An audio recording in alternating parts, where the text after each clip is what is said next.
राधे राधे दोस्तों, स्वागत है आपका प्राचीन मंत्रा चैनल पर। इस चैनल पर आपको नई नई और दिलचस्प कहानियां मिलती हैं।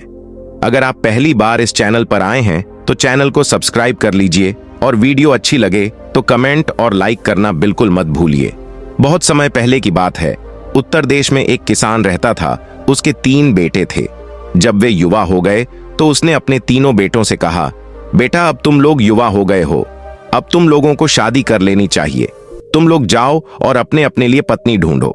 मैं तुम तीनों को बहुत प्यार करता हूं और मैं चाहता हूं कि तुम लोगों को अच्छी अच्छी पत्नियां मिले। इसलिए जो भी युवतियां तुम लोग अपने लिए चुनोगे, पहले मैं उनका इम्तिहान लूंगा कि वे तुम्हारे लिए अच्छी पत्नियां बनेंगी या नहीं। उसके बाद ही तुमको अपनी चुनी हुई युवती से शादी की इजाजत मिलेगी। उसके बेटों ने पूछा, पर वे हमें मिलेंगी कहां पिताजी? पिता बोले, मैं चाहता हूं कि तुम तीनों एक एक पेड़ काटो और फिर जिस दिशा में तुम्हारा पेड़ कटकर गिरे तुम उसी दिशा में अपनी पत्नी को ढूंढने जाओ। अगर तुमको उस दिशा में बहुत दूर भी जाना पड़े तो भी मुझे यकीन है कि तुमको अपनी पत्नी मिल जाएगी। ज्येष्ठ बेटे ने जो पेड़ काटा तो वह पेड़ पूर्व की तरफ गिरा। वह बोला, यह तो बहुत अच्छा है। मुझे मालूम है कि पूर्व में एक बहुत प्यारी सी देहाती युवती रहती है। मैं उसके घर जाऊंगा, उसको अपने साथ शादी के लिए पटाऊंगा और फिर उससे शादी कर लूंगा। बीच वाले बेटे का काटा हुआ पेड़ पश्चिम की तरफ गिरा तो वह भी बोला, यह तो बहुत अच्छा है। मुझे मालूम है कि पश्चिम में भी एक बहुत प्यारी सी देहाती युवती रहती है। मैं उसके घर जाऊंगा, उसको अपने साथ शादी के लिए पटाऊंगा और फिर उससे शादी कर लूंगा। जब तीसरे सबसे छोटे बेटे ने अपना पेड़ काटा तो वह उत्तर की तरफ गिरा। यह देखकर उसके दोनों भाई हंस दिए, क्योंकि वे जानते थे कि उत्तर की तरफ तो केवल जंगल और बर्फ थी। उत्तर की तरफ कोई युवती कहां होगी? वे बोले, तुझको तो किसी जानवर से शादी करनी पड़ेगी, क्योंकि उत्तर में तो कोई युवती ही नहीं है। फिर भी सबसे छोटा बेटा, जिसका नाम मोहन था, अपने पिता की इच्छा के अनुसार अपनी पत्नी ढूंढने के लिए उत्तर की तरफ चल दिया।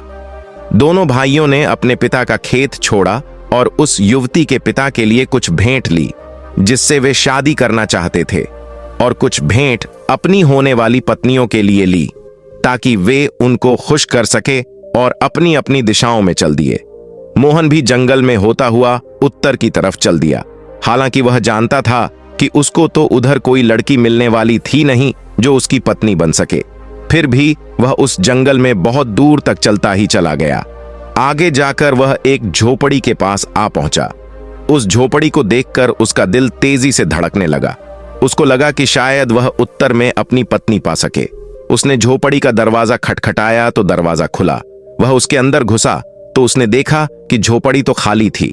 वहां तो बस एक छोटी सी चूहिया एक मेज पर बैठी थी। मोहन अपने आप से बोला, अरे यहां तो कोई नहीं है। उस छोटी चूहिया ने कहा, मैं यहां हूं मोहन। वह वहां मेज पर बैठी अपने छोटे पंजों से अपनी मूछें संवार रही थी। पर तुम तो एक छोटी सी चूहिया हो। मुझे तो आशा थी कि मुझे यहां एक सुंदर सी लड़की मिलेगी जिसको मैं अपनी पत्नी बनाऊंगा। तब उसने उसको अपनी और अपने भाइयों की शादी के बारे में अपने पिता की इच्छा बताई। छोटी चूहिया बोली, तुम मुझसे अपनी पत्नी बनने के लिए क्यों नहीं कहते?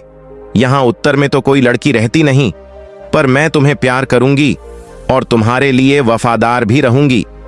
मोहन ने उस छोटी चूहिया को अपने हाथों में उठाया तो उसने मोहन के लिए अपनी मीठी आवाज में गाना शुरू कर दिया।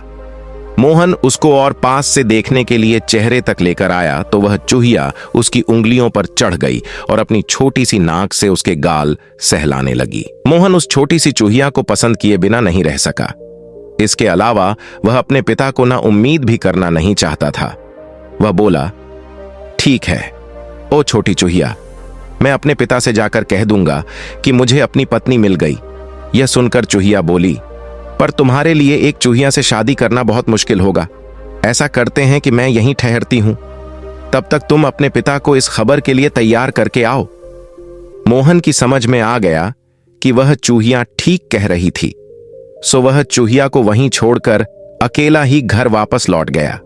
सबसे बड़े भाई ने कहा, मेरी वाली की तो बहुत सुंदर आंखें हैं। बीच वाले भाई ने कहा, और मेरी वाली के तो बाल और मुस्कान दोनों ही बहुत सुंदर हैं। तुमको शादी करने के लिए कोई लोमड़ी या भेड़िया मिला क्या?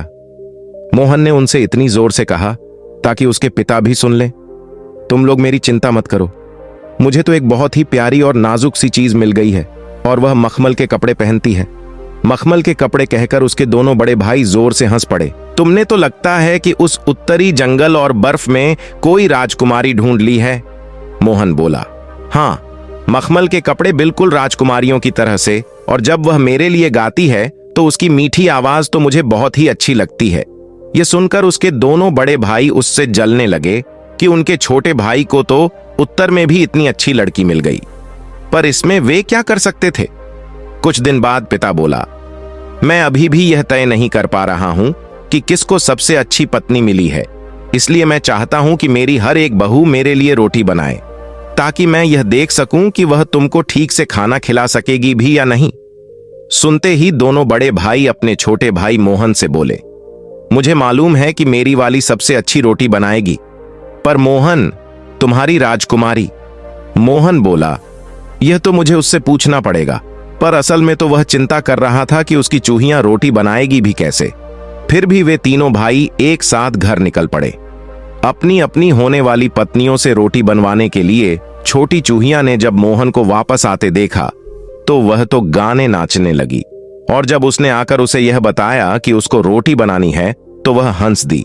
मोहन बोला, मैं तो तुमसे यह कहते हुए डर रहा था कि तुम रोटी बना दो। वह फिर हंसी और एक छोटी सी घंटी बजाकर बोली, तुमको तुम्हारी रोटी जरूर मिलेगी मोहन, बस जरा सा इंतजार करो। मोहन ने देखा कि छोटी चूहिया के घंटी बजाते ही दरवाजे से सैकड़ों की तादाद में चूहे चले आ रहे हैं। छोटी चूहिया ने उनसे कहा, तुम सब जाओ और गेहूं के सबसे बढ़िया वाले दाने लेकर आओ। वे सब चूहे तुरंत ही वहां से भाग गए और कुछ ही देर में गेहूं के सबसे बढ़िया वाले दाने लेकर वहां आ गए। छोटी चूहिया ने उन गेहूं के दानों से रोटी बनानी शुरू कर दी। मोहन बड़े आश्चर्य से उस छोटी चूहिया को उन गेहूं के दानों से रोटी बनाते देखता रहा। अगले दिन तीनों भाई अपनी अपनी रोटियां लेकर अपने पिता के पास पहुंचे। सबसे बड़ा भाई राई की बनी रोटी लेकर आया था, बीच वाला भाई जौ की बनी रोटी लेकर आया था। पिता ने उन दोनों की रोटियां छकी और कहा कि उनकी होने वाली पत्नियों ने बहुत अच्छी रोटियां बनाई हैं। देहाती लड़कियों को जैसी रोटी बनानी चाहिए उन्होंने वैसी ही रोटियां बनाई हैं। वह संतुष्ट था कि शादी के बाद उसकी दोनों बहू उसके बेटों को ठीक से खाना खिलाती रहेंगी। तब मोहन ने अपनी सफेद रोटी अपने पिता को दी। पिता ने उसको भी देखा और छका तो बोला, अरे यह तो बहुत सुंदर सफेद रोटी है, जरूर किसी अच्छे और महंगे अनाज की होगी। लगता है कि तुम्हारी होने वाली पत्नी बहुत अमीर है, मोहन बोला। उसने तो बस घंटी बजाई और उसके नौकर उसके लिए रोटी बनाने का आटा लेकर आ गए और उसने फिर रोटी बना दी।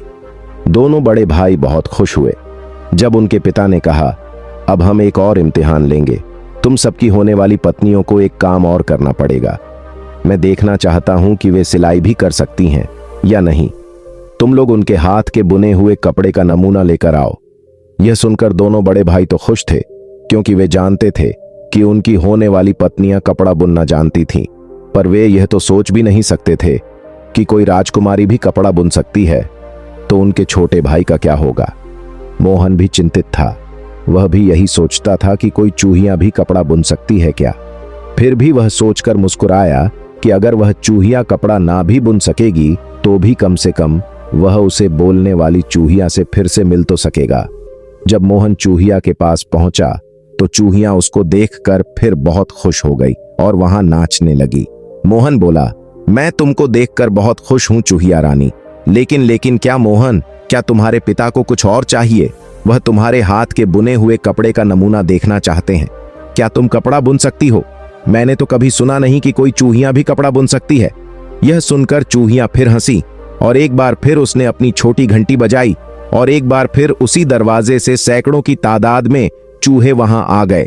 वे अपनी राजकुमारी के हुक्म के लिए उसकी तरफ देखने लगे। चूहिया ने उनसे कहा, जाओ और सबसे बढ़िया अलसी की रुई लेकर आओ। जब वे अलसी की रुई ले आए तो उस चूहिया ने उस रुई का बहुत ही बढ़िया धागा काटना शुरू किया। धागा काटने के बाद उसने उसका एक बहुत ही बढ़िया रूमाल बुना। वह इतना बढ़िया और बारीक बुना हुआ था कि उसने उसको बुनने के बाद नारियल के एक खोल में रख दिया। फिर वह बोली, लो, इस नारियल के खोल को तुम अपने पिता के पास ले जाओ। इससे उनको पता चल जाएगा कि मैं कपड़ा भी बुन सकती हूं या नहीं। जब तीनों भाई अपने पिता के पास पहुंचे तो दोनों बड़े भाई मुस्कुराए। उनको ऐसा लग रहा था कि जैसे उनके सबसे छोटे भाई के पास कोई बुना हुआ कपड़ा था ही नहीं। इसका मतलब यह था कि उसकी होने वाली पत्नी उनके पिता को खुश नहीं कर पाएगी। जबकि मोहन ने नारियल का वह खोल जिसमें उसका बुना हुआ कपड़ा रखा था अपनी जेब में रखा हुआ था। पिता ने दोनों बड़े बेटों के लाए हुए कपड़े देखे।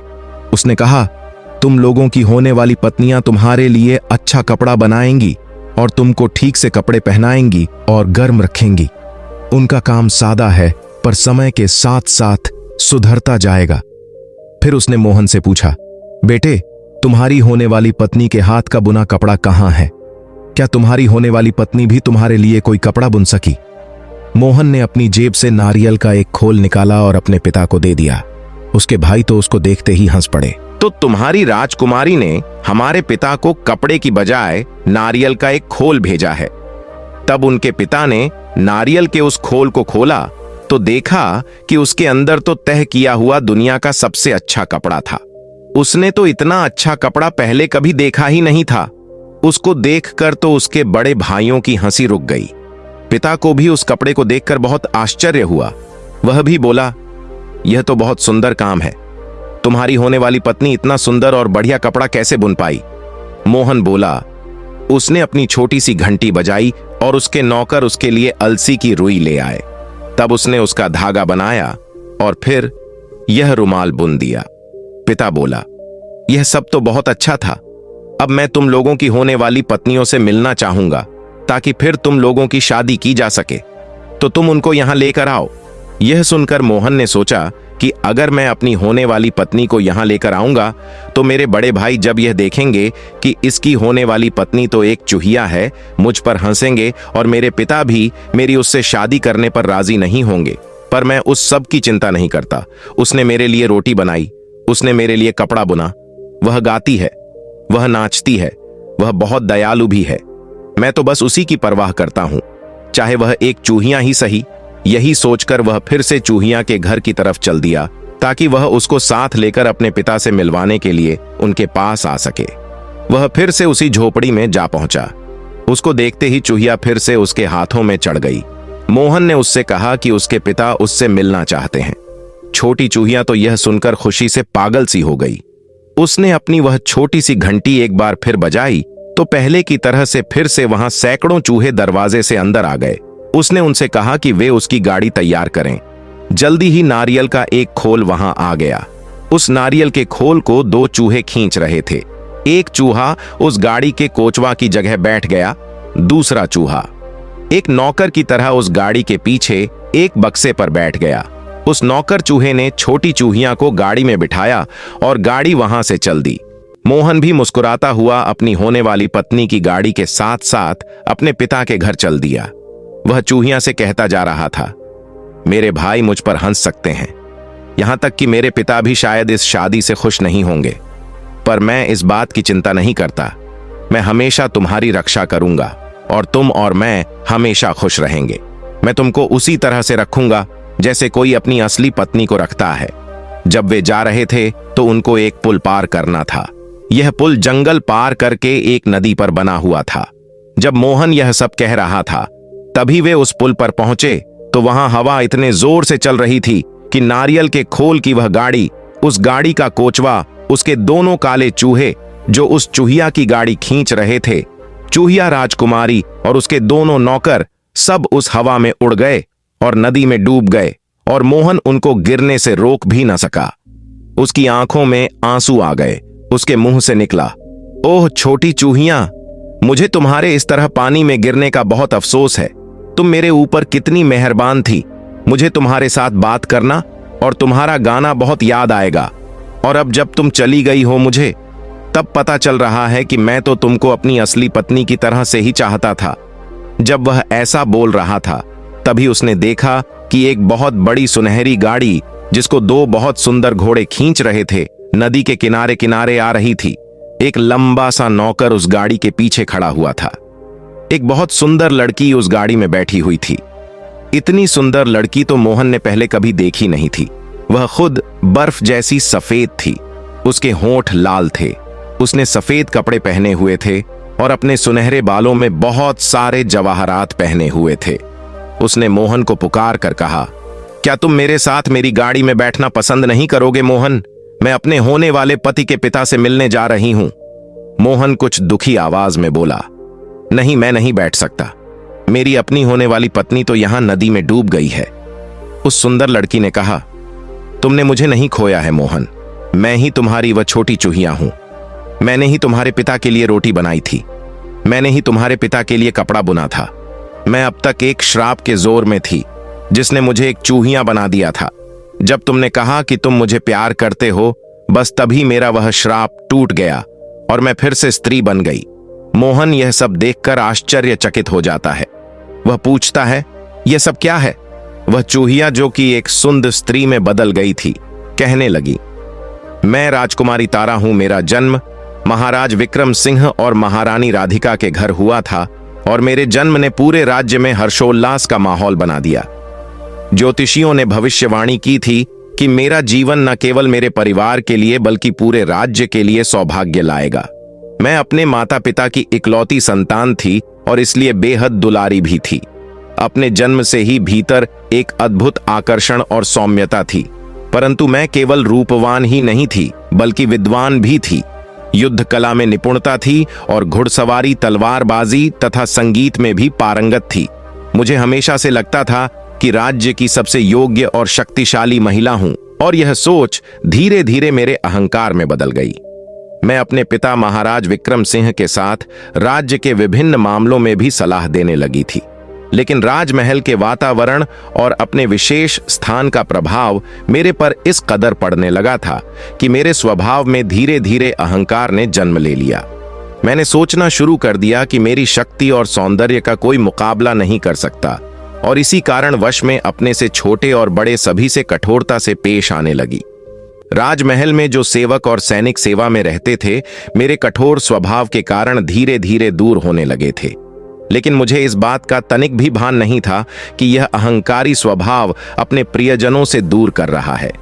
मां, महारानी राधिका ने कई बार मुझे समझाया कि राजा का असली गुण उसके व्यवहार में होता है, न कि उसकी शक्ति में, लेकिन मुझे अपनी सुंदरता और बल का इतना गर्व था कि अपनी मां की सीख को नजरअंदाज कर दिया। एक दिन राज्य में मुनि देवर्ष नाम के एक प्रसिद्ध संत पधारे। मुनि देवर्ष एक ज्ञानी और तपस्वी मुनि थे, जिनके आशीर्वाद से लोग अपने जीवन की समस्याओं का हल पाते थे। उनकी महिमा दूर दूर तक फैली थी और राज्य की प्रजा उनके दर्शन के लिए आतुर थी। महाराज ने उनका आदर पूर्वक स्वागत किया और उन्हें महल में विश्राम करने का आग्रह किया।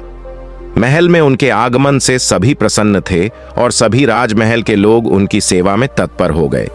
मैं भी मुनि देवर्ष से मिलने आई, लेकिन मैंने मुनि देवर्षि की साधारण वेशभूषा और साधु जीवन को देखकर उन पर कटाक्ष किया। मैंने कहा, आप जैसे साधु संत हमारे महल में क्या करने आए हैं? यहां आपके रहने योग्य कोई स्थान नहीं है। आपके लिए जंगल ही उपयुक्त स्थान है जहां आप तपस्या कर सकें। मुनि देवर्षि मेरी इन अपमानजनक शब्दों को सुनकर स्तब्ध रह गए। वे जानते थे कि मेरी मनोस्थिति में अहंकार घर कर चुका है और मैं सौंदर्य और वैभव के मद में चूर हूं। मुनि देवर्ष ने गहन शांति के साथ मेरी ओर देखा और कहा, राजकुमारी, तुम्हें यह समझना चाहिए कि शक्ति और सौंदर्य ईश्वर की देन है और इनका उपयोग मानवता की सेवा में होना चाहिए। परंतु मैंने मुनि देवर्ष के इन शब्दों का भी अपमान किया और कहा, मुझे किसी के उपदेश की आवश्यकता नहीं है। मुनि, आप कृपया यहां से चले जाएं। मुनि देवर्षि को यह अहंकार और उपेक्षा असहनीय लगा। उन्होंने क्रोध में अपने हाथ उठाए और शाप देते हुए कहा, तुम्हारे इस अहंकार को नष्ट करना आवश्यक है राजकुमारी, इसलिए मैं तुम्हें शाप देता हूं कि तुम्हारा सुंदर रूप, जिसे तुम इतना महत्व देती हो, अब एक चूहिया में बदल जाएगा। जब तक तुम्हें अपने अहंकार और गलतियों का एहसास नहीं होगा और तुम सच्चे हृदय से पश्चाताप नहीं करोगी, तब तक तुम इस चूहिया की अवस्था में ही रहोगी। मुनि देवर्ष के शाप देते ही तारा का रूप बदलने लगा। उसके सुंदर मुख, चमकदार केश और राजसी वस्त्र गायब हो गए और वह एक छोटे से चूहिया में बदल गई। जैसे ही तारा का यह नया रूप सामने आया, महल के लोग हैरान रह गए किसी को समझ में नहीं आया कि एक राजकुमारी जो इतनी सुंदर थी अब एक साधारण और चूहिया में कैसे बदल गई। तारा ने मुनि से माफी मांगने की कोशिश की, लेकिन अब उसकी आवाज एक चूहिया की तरह चिड़चिड़ाने लगी जिसे कोई सुन नहीं पा रहा था। राजमहल की सुख सुविधाओं से वंचित होकर उसे छोटे छोटे टुकड़े भोजन के लिए ढूंढने पड़ते दिन बदन। वह अपने हाल पर रोती रहती और धीरे धीरे उसे अपनी भूल का एहसास होने लगा। कई वर्षों तक राजकुमारी तारा ने चूहिया की तरह कठिन और संघर्षमय जीवन जिया। अब उसे अपने अहंकार और घमंड का गहरा पश्चाताप हो चुका था। एक दिन उसने फिर से मुनि देवर्षि की खोज शुरू की। कठिन यात्रा और तपस्या के बाद वह मुनि देवर्षि के आश्रम में पहुंची। उसने मुनि के पैरों में गिरकर सच्चे हृदय से माफी मांगी और कहा, मुनि देवर्षि, मुझे मेरे अपराधों के लिए क्षमा करें। मैंने अपने सौंदर्य और शक्ति के घमंड में आपके उपदेश का अनादर किया। अब मैं समझ चुकी हूं कि जीवन में विनम्रता और प्रेम ही सच्चे गुण हैं। मुनि देवर्षि ने मेरा सच्चा पश्चाताप देखकर मुझे क्षमा कर दिया और कहा, तुम्हारा अहंकार अब समाप्त हो गया है। राजकुमारी, जब भी तुम्हें कोई सच्चा प्यार करने वाला मिलेगा तब तुम अपने मूल रूप में लौट आओगी। मुनि ने मुझे आशीर्वाद दिया। आज जैसे ही तुमने सच्चे प्रेम का इजहार किया, मैं फिर से राजकुमारी बन गई। चलो, अब हम तुम्हारे पिता के पास चलते हैं ताकि वह हमारी शादी की इजाजत दे दें। फिर वे मोहन के पिता के घर पहुंचे। वहां जाकर वह उन लड़कियों से मिला जो उसके भाइयों से शादी करने वाली थी। पिता ने सबको अपना आशीर्वाद दिया और अपने सब बेटों की शादी उनकी लाई हुई लड़कियों से शादी कर दी। मोहन के दोनों बड़े भाई अपने पिता के खेत पर अपनी अपनी पत्नियों के साथ आराम से रहे। मोहन अपनी राजकुमारी के साथ उसके राज्य चला गया। वहां वे जब तक जिंदा रहे खुशी खुशी रहे। तो दोस्तों, आपको आज की कहानी अच्छी लगी तो चैनल को सब्सक्राइब कर दीजिए और कमेंट्स में राधे राधे लिखना ना भूलना। फिर मिलते हैं एक नई कहानी के साथ। राधे राधे।